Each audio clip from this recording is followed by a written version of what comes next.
Good afternoon, everyone. Welcome back to another Dojo Live recap show. It's Monday. It's Monday, February 7th, 2022.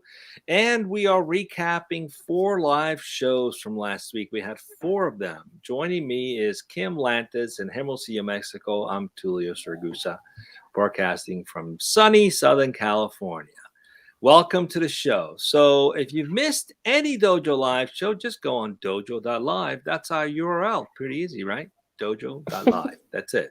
Go there and you'll find hundreds of interviews with amazing CEOs and chief technology officers of the up-and-coming technologies companies you need to know about. So let's talk about 4 interviews we had that you need to know about. The first one was we talked with Dan Gusz, who's the CEO at Lloyd, about a modern approach to career support. Then we spoke on Tuesday morning, bridging the gap between the next one was bridging the gap between the physical and digital world with Daniel Choi, who's the CEO at Sequoia Games. And we had a design thinking segment show that was design thinking in complex environments with Mark Bruno, who's the VP of product at Sensible Weather. And finally, on Thursday at noon, we had how mobile games will drive growth in the future with Tom Hammond, who's the CEO at UserWise. 4 shows recapped in about 10 minutes. So let's see if we can make that happen. Kim, which one of these 4 stood out for you the most and why? Maybe we may not be able to cover all 4, but we'll do our best to cover the ones that maybe we remember.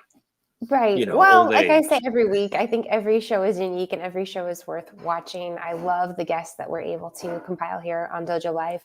I mean, with Dan Gusz, I think what I really appreciate about Lloyd is how it makes career paths digestible. I think I'm at this place in my life, whether that's working from home with kids, COVID, pandemic, whatever, where I just feel like I don't have time for that. And so I think we all deserve, right, to keep our career paths in mind. And I really appreciate how their approach is like with this coaching of what do you need to be working on this week to get where you want to go in, I don't know, 5 years from now. So I really think that the digestibility of it is really attractive. Of course, Sequoia Games and Dan Choi, their tech is just fascinating. I was very impressed with this merge of the physical world with the digital world and how you're literally able to see physical game pieces come to life via a phone app. And I just thought that was great. One of the things that he mentioned was, with video games, how much better can the graphics get, right? We're already now able to see wrinkles on foreheads and drops of sweat and whatever. So it's like, I really think he's onto something with what's next, perhaps, in the gaming world. Then we moved on to the design thinking. And I think what I really liked with Mark Bruno's show was his willingness to be vulnerable and say, at the very beginning of a product, there might be a level of embarrassment or like, is this good enough? Or this sense of like, I don't know what we're doing. Are we onto something or not? And I think just the ability to admit to something that is completely, I'm sure, normal, and then to see that come full circle into a successful product, I think is really exciting.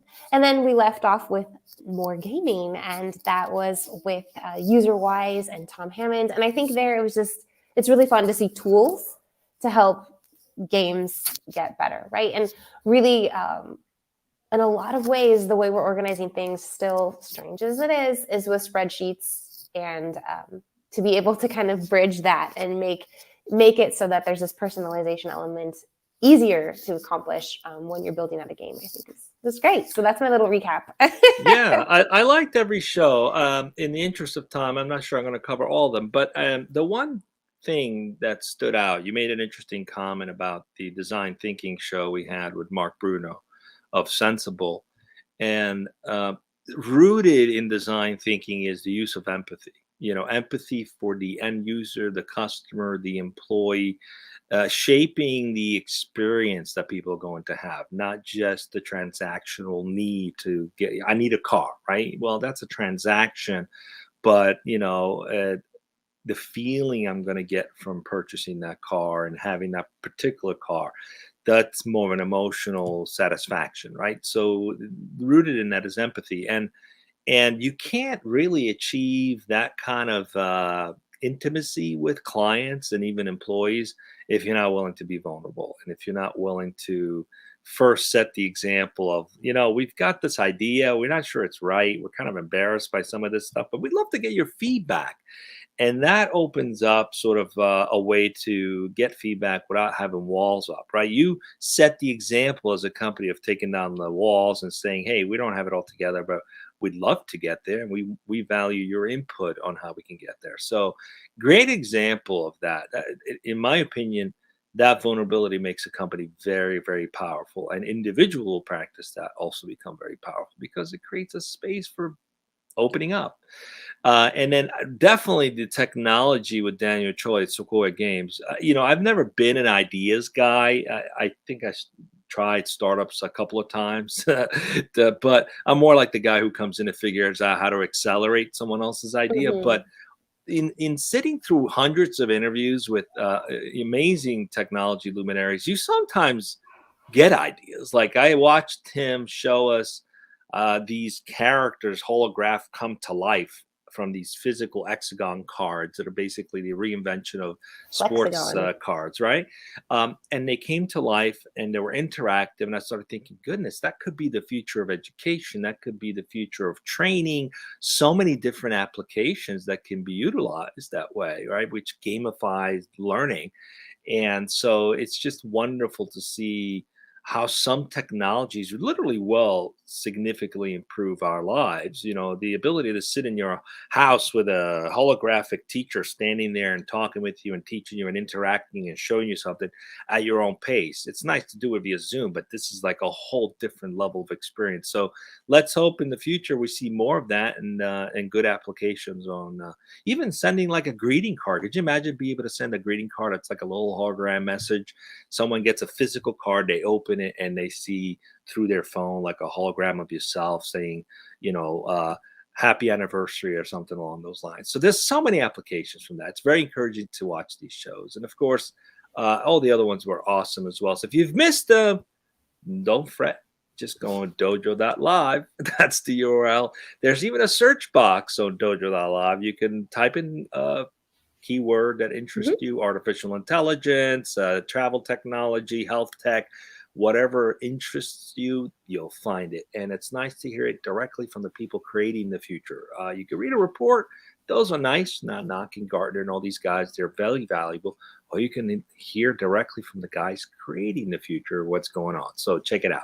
What do we got coming up this week, Kim? I think we have, we're short on shows this week, but we will have a rebroadcast every day. Last What do we week got? was a full house, and this week it's a bit of a slow week, but that's all right. It's going to be a good show. This week's show is going to be happening on Wednesday, February 9th at 12 o'clock Pacific. And we will be talking with Vikram Chalana, who is the CEO of Pictory AI. And this is Messages to Video, a path to quick engagement.